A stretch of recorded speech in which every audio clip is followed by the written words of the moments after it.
வெப்பமே எல்லாமே.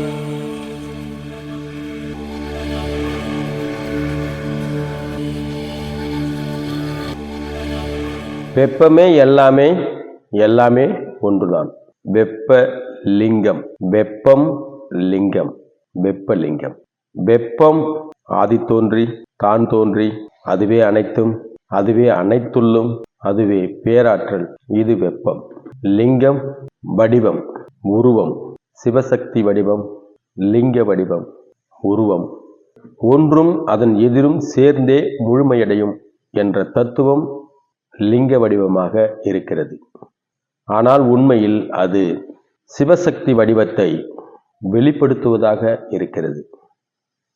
அருவமயமான உருவமற்ற வெப்பம் லிங்க வடிவமாக காட்சி தரும் என்றால் அது எப்படி இருக்க வேண்டும் என்பதை கற்பனை செய்து பார்ப்போம். எப்படி இருக்கும் என்பதை கற்பனை செய்து பார்ப்போம். எப்படி இருக்க வேண்டும் என்பதை கற்பனை செய்து பார்ப்போம்.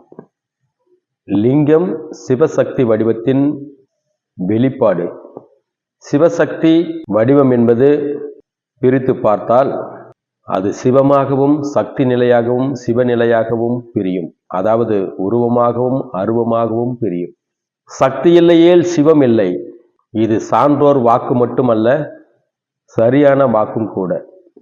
சக்தி என்பது தனித்து தோன்றியது, தனித்து இயங்குவது.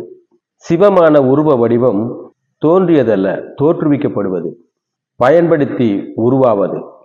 எனவே தான் தோன்றியது சக்தி எனில், அந்த சக்தியால் தோற்றுவிக்கப்படுவது சிவம் எனில், சிவசக்தி வடிவம் உருவமும் அருவமும் இணைந்த நிலை எனில் அதன் வழியில் உருவாகும் லிங்கம் உருவ அருவத்தன்மையில் உலகம் இருந்து இயங்குவதை உணர்வு வெளிப்பாடாக உணர்த்துமெனில் வெப்பலிங்கம் வெப்பமே எல்லாமே, எல்லாமே ஒன்றுதான் என்ற நிலையை வெளிப்படுத்தும்.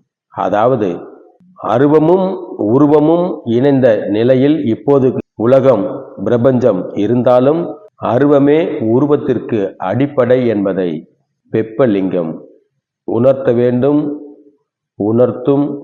எனவே வெப்பலிங்கம் என்பது கடவுளை நேரடியாக உணர்த்தும். அதன் மூலம் இந்த பிரபஞ்சத்தின் இருப்பை உணர்த்தும்.